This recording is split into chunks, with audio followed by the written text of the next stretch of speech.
My ex-wife sued me for sabotage. Then her lawyer looked ready to cry, and my daughter, God bless her, just said, "You absolute legend." But that's not where this started. This started on a Tuesday with a knock at the apartment door and a manila envelope that smelled like cheap toner and bad news. The process server barely made eye contact as he handed it over. "Garrett Elliott Bowen?" I nodded. He left without another word. Inside, a lawsuit. Civil complaint filed by Caroline Bowen, formerly my wife of 24 years, currently my favorite cautionary tale. She was suing me, claiming fraud, emotional distress, financial sabotage, and something about deliberate entrapment via legal misrepresentation, which I'm pretty sure she copied from a Google search. The complaint was 37 pages long and had more adjectives than evidence. I read it cover to cover at the kitchen table, sipping lukewarm coffee while Jade sat across from me doing homework. Halfway through, I started underlining things in red pen. By page 20, I was laughing. By page 36, I was calling Braddock. He picked up on the third ring. Let me guess, she finally read the exhibits. She's suing. For what? I listed off the claims. He made a thoughtful sound. Did she file pro se? She hired someone. Oh, good. So she's paying someone to walk her into a buzzsaw. Jade looked up from her textbook. Is this bad? For her, very. Braddock told me not to respond. Not yet. Let them file. Let them put every reckless accusation in writing. The more, the better. Judges don't like frivolous lawsuits. They really don't like weaponized fiction masquerading as legal action. I went to work the next day like normal, drove my truck, passed a housing inspection in Upper Arlington, flagged a broken stairwell and a missing fire escape, took photos, wrote the report, grabbed lunch at my usual place. Meanwhile, Caroline was paying $325 an hour to Camila Hall to tell a judge that I'd used deceptive tactics to deliberately orchestrate financial harm. She was calling it a setup. And the best part? She wasn't entirely wrong. The first hearing was procedural, just a scheduling conference, but Caroline showed up dressed like she was about to storm Normandy. Black blazer, white blouse, 4-inch heels that clacked like gunshots on the tile. Monica was right behind her, still acting like this was her divorce too. I wore the same suit I'd worn to Jade's last parent-teacher night. Braddock wore a cardigan. Camila Hall came in hot, demanding expedited discovery, protective orders, and something called emergency injunctive relief. Judge didn't even look up when he denied that one. Afterward, Caroline tried to corner me in the hallway. "You knew what you were doing. You set me up." "I disclosed everything," I said calmly. "You signed." "You manipulated me." "No, you underestimated me. There's a difference." Braddock leaned in. "We're done here." She called me the next evening, left a voicemail. Said she wanted to talk, not as enemies, but as parents. Said Jade deserved peace. Said she didn't want this to turn into something ugly. Jade listened to it with me, then muttered, "Too late." Week later, discovery started. Braddock dropped a motion for dismissal, citing failure to state a claim. Attached Caroline's signed settlement, financial exhibits, and her waiver of forensic review. 248 pages of her own signature killing her case. Camila responded with fury, a flurry of countermotions, most of them thin air. I almost felt bad for her, almost. Then Caroline crossed the line. She subpoenaed Jade, tried to force our daughter into a deposition. 15 years old, midterms coming up, just trying to heal from a family implosion, and her mother tried to drag her into court as a weapon. Braddock lost his usual calm. This isn't strategy, this is cruelty. He filed a motion for protective order within 24 hours, attached emails, text messages, the voicemail. Judge granted it in 1 day. Wrote in his notes, "Litigant demonstrates pattern of personal vendetta rather than pursuit of relief." That line would come back to haunt Caroline. I took Jade out for pancakes to celebrate. "Does Mom really think she's gonna win?" she asked, twirling her straw. I smiled. She thinks if she screams loud enough, eventually someone will agree with her. Jade considered that. And if they don't, then she'll scream louder. She nodded. That's exactly what she did when I broke her phone last summer. I laughed harder than I had in months. Caroline hadn't lost yet, not officially, but the cracks were showing. And for the first time in a long while, I wasn't the one being inspected. The cracks became fissures during depositions. Braddock scheduled mine first, short, clean, professional. I confirmed my disclosures, my signatures, my understanding of the settlement. Camila pressed me on intent. "You knew she wouldn't read those exhibits," she said. "I assumed she'd read what she signed, like any adult would." Camila's nostrils flared, but she moved on. Then came Caroline's turn. Braddock didn't even attend. He sent his associate, a quiet woman named Lorna with tortoiseshell glasses and a spiral notebook. She barely said a word, just recorded everything. Camila did her best to guide Caroline, but Caroline came in swinging. He tricked me. He buried things in the fine print. He set me up to fail. Opposing counsel asked, "Did you read the financial exhibits attached to the settlement?" "Shh, I skimmed them. They were long. I trusted my lawyer to review them." Lorna scribbled. "You signed an acknowledgement of full disclosure, is that correct?" "Yes, but—" No further questions. The transcript was damning, not because of what Caroline said, but how she said it. Emotional, unprepared, inconsistent. She contradicted herself twice, admitted she hadn't read the documents, repeated Monica's talking points word for word. Then, Monica gave a sworn statement, voluntarily for reasons I still don't understand, and torched what little credibility Caroline had left. I advised my sister not to waste time on the fine print. I told her he was bluffing, that Garrett was just trying to scare her. That went directly into the case file. Camila tried a pivot. She filed a motion to rescind based on inequitable duress. Braddock filed a motion to sanction for abusive process. Judge Warren set a date for both arguments. The night before the hearing, Jade and I made spaghetti. She grated cheese while I browned meat in the pan. She said, "Mom called again." "What'd she say?" "She said she's broke, that it's your fault. She asked if I wanted to come stay with her this summer." I turned off the burner. "What'd she say?" "I said I already am staying with the parent who shows up." I didn't say anything. I didn't have to. The next morning, Caroline didn't show up to court. Just Camila, flustered and alone. Braddock stood with that calm I'd come to recognize as lethal. "Your Honor, we move for dismissal with prejudice. The plaintiff's own deposition and her witness statements confirmed full knowledge of the signed agreement. Further, we request costs and fees." Camila didn't argue. She just said, "We withdraw the complaint." The gavel came down. Just like that, it was over. Almost. Almost, because Caroline wasn't done losing yet. 2 weeks after the case was dismissed, I got a letter from the county clerk's office. Not an envelope, a packet. Inside, Caroline had filed a motion pro se this time, representing herself. No lawyer, no Camila, just 15 pages of chaotic formatting, wild accusations, and font changes mid-sentence. It looked like a ransom note from someone who'd recently discovered bold italics. She claimed she'd been emotionally manipulated, financially misled, and spiritually ambushed. Yes, spiritually. That was a real word she used in a legal document. The motion had no merit, no evidence, just anger in 12-point Times New Roman. Judge Warren read it, then wrote one sentence in response. "Motion is denied. Prior ruling stands.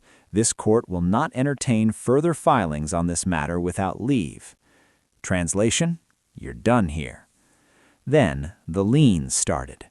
Remember the storage unit? Turns out Caroline hadn't just failed a fire inspection, she'd also defaulted on payment. The facility liquidated the contents, auctioned it all off. A month later, a man named Ernie Braddock, no relation to my lawyer, knocked on my apartment door. Said he bought a batch of staging furniture at a unit auction and found a stack of mail in a filing cabinet, all addressed to Caroline Bowen. overdue bills, collection notices, and a letter from the IRS.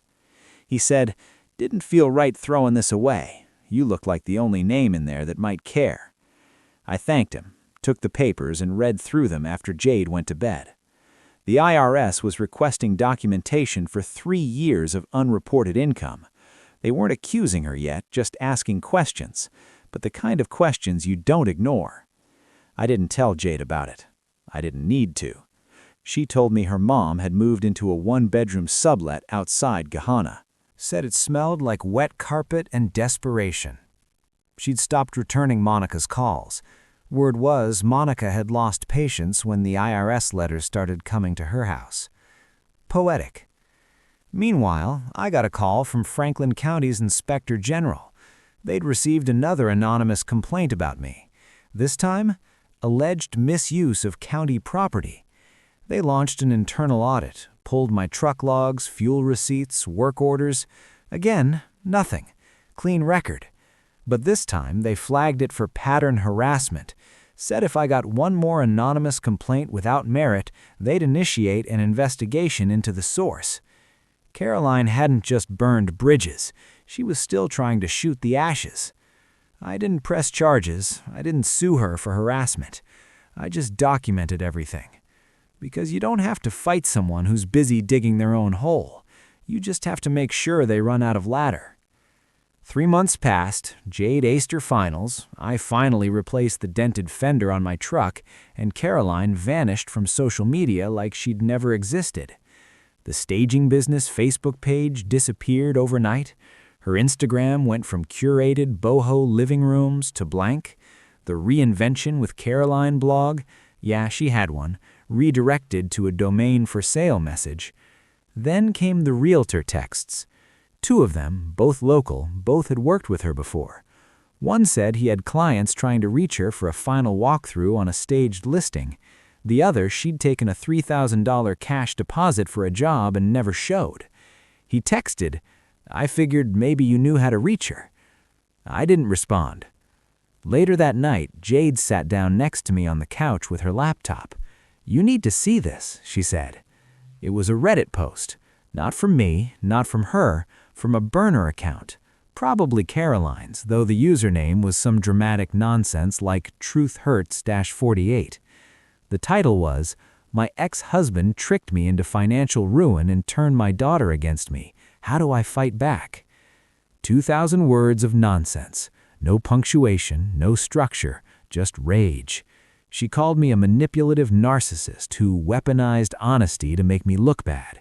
Said I hid details in plain sight to create plausible deniability, and engineered her downfall by flooding me with documents she knew she wouldn't read.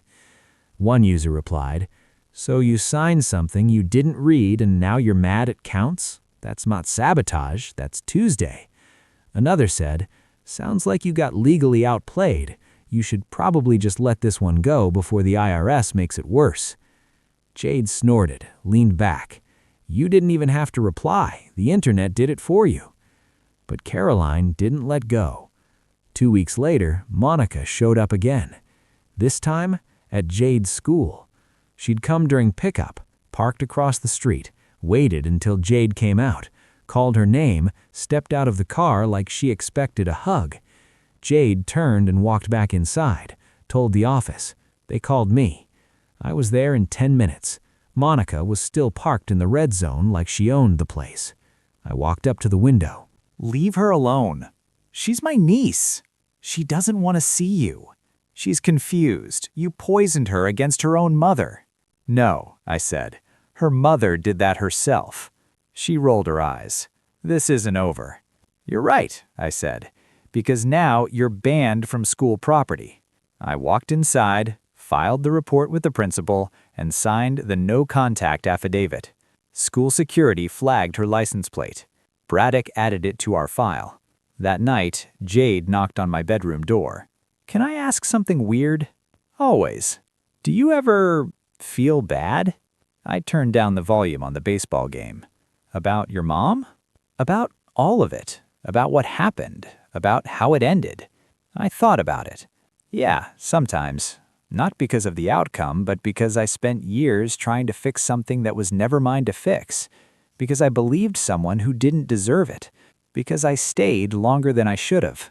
She nodded slowly. I think I stayed too long, too. I looked at her.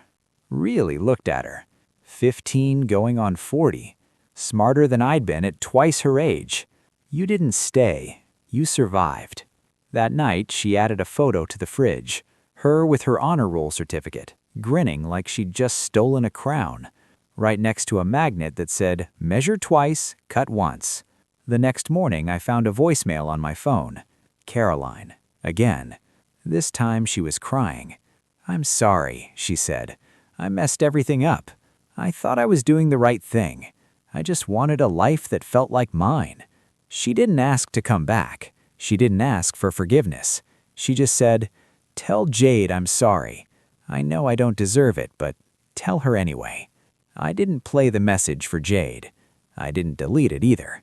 I just left it there. A reminder of how far we'd come and what we'd left behind. Summer came in slow and hot. Jade got her first part-time job. Register at a used bookstore that also sold coffee and incense and made the whole place smell like a hippie church. She loved it. I got promoted. Quietly. No fanfare, just a new title and a small bump in pay. The supervisor pulled me aside and said, "You've been through it. You stayed solid. That counts more than you think." On the surface, everything was calm, but I could feel the ripple before the wave hit. It came in the form of a letter, certified mail, from the IRS. Not addressed to me, addressed to Caroline, but forwarded to my apartment. She'd never updated her mailing address with half her vendors, apparently. I got 2 more letters over the next week, one from a collections agency, one from something called Ohio Vendor Services. Jade saw the pile on the counter. Should we send them to her? "She's not here," I said. "She made that choice. Still seems like her mess is leaking into our house." I nodded. It was. That weekend, I rented a P.O. box. Moved every utility, every paper, every account to it. Clean break. Then I heard she'd taken a job at a furniture outlet on Morse Road. Commission only. The kind of place where stage ready meant vinyl couches and LED lamps that never quite turned off. She was officially back to square one. One night, Jade and I were making dinner. Grilled cheese and tomato soup, because sometimes comfort food wins. She asked, "Did you ever think about dating again?" I blinked. That's a shift. She just mean you're allowed to, right? You don't have to stay in mourning forever. I laughed. Is this you giving me permission? "No," she said, smirking. "It's me warning you. If you bring home someone with crystals and essential oils, I'm moving out." Fair. Truth was, I hadn't thought about dating. I'd been too busy cleaning up someone else's storm. Too busy watching over the one person who still needed me to be solid. But I heard the subtext. Jade wasn't worried about me moving on. She was checking to see if we were okay. And we were. Every night I cooked dinner. Every weekend we cleaned the apartment. Every month we added to the 529. The same fund her mother had nearly drained. Now, building back stronger. Sometimes healing looks like routine. Sometimes it looks like grilled cheese and a full gas tank. Sometimes it looks like your daughter asking if you're okay and you being able to say, honestly, "Yeah, I am." I didn't hear from Caroline for 4 months. Not a text, not a voicemail, not a passive-aggressive email with subject lines like, "Thought you should know." The silence felt like the end of a long storm. No wind, no thunder, just quiet. Then Jade got a letter. Handwritten, folded unevenly, no return address, postmarked from a sorting center on the west side. I watched her read it at the kitchen table, soup untouched in front of her. "You want me to read it?" She shook her head, eyes scanning back and forth. Then she folded it in half, once, twice, set it aside. "She thinks she's living in a roommate share," she said flatly. "She says she's sorry again, that she's trying, that she's learning things." We both stared at the letter like it might combust. She wants to meet for coffee. Do you want to? I don't know, she said. Part of me wants to scream at her. The other part just wants to see if she even remembers how to listen. I didn't tell her what to do. At 15, that was the hardest part, letting her decide. She met Caroline at a coffee shop the following Sunday. I stayed in the truck across the street, reading a paperback and pretending I wasn't watching the door like a hawk. 43 minutes later, Jade came out, sat beside me. She cried twice, tried to blame Monica once, then blamed her own childhood, then just said she messed up. You believe her? I believe she feels sorry. I don't think she knows what to do with that. We both drove home in silence. I didn't ask more. She didn't offer. That night, she put the letter in a shoebox in her closet, along with an old Polaroid of us from a beach trip and her honor roll certificate and a receipt from her first paycheck. She was building her own archive. Meanwhile, Caroline's spiral hit one more rotation. I got a notice from a collections agency claiming an outstanding utility bill on our old address from after the court-ordered transfer. I sent them a copy of the decree, marked the date I signed over ownership, attached the clause that made her responsible for everything after that point. I never heard back, but I knew she'd hear from them again. This is what happens when people mistake independence for escape. Caroline wanted a clean break. She got it. Now every unpaid bill, every missed deadline, every letter from the IRS, all hers. A year after the final hearing, I got a plain envelope in the mail. No return address, no markings. Inside was a single typed page. I know I can't fix what I broke. I don't expect forgiveness, but I wanted you to know I've stopped blaming you. That's probably not enough, but it's all I have. Unsigned, but I knew the handwriting on the envelope. I read it once, then folded it neatly and slid it into a drawer. Not out of bitterness, just closure. Some debts don't get repaid. Some just stop collecting interest. Jade turned 16 that summer, got her license, got her first solo paycheck from the bookstore, and spent half of it on books she already owned. We threw a small party at the apartment, just a few friends, spaghetti, chocolate cake from the grocery store. She asked if her mom could come. I said, if that's what you want. Caroline showed up in a borrowed car, wearing too much perfume and a smile that didn't quite fit. She brought a card and a bag with a sweater inside, still had the tag on it. Jade accepted it politely, said thank you. No hugs, no tears, just politeness and distance, and a line that didn't need to be crossed. Later that night, after everyone had gone, we sat out on the tiny apartment balcony, 2 lawn chairs and a plastic table between us. You okay? I asked. Jade nodded. Yeah, I think I am. She looked out at the parking lot, quiet in the summer dusk. Is this what healing feels like? Kind of boring? I laughed. Yeah, exactly that. She leaned back in the chair. I don't think I hate her anymore. That's not weakness, that's growth. She thought about that, then, still not inviting her to graduation. Fair. By September, she had 3 colleges on her list, all in-state, all reachable by truck. We'd done the math together. Her 529 was intact again. Scholarships were on the table. She was building a future without borrowing from mine. One Sunday morning, I made pancakes while she slept in. I flipped one too early, ruined the shape. Didn't matter. I set the table for 2. My phone buzzed once, an unknown number. I turned it face down. Outside, the sun hit the apartment windows like it had something to prove. And for the first time in a long time, I didn't feel like something was missing.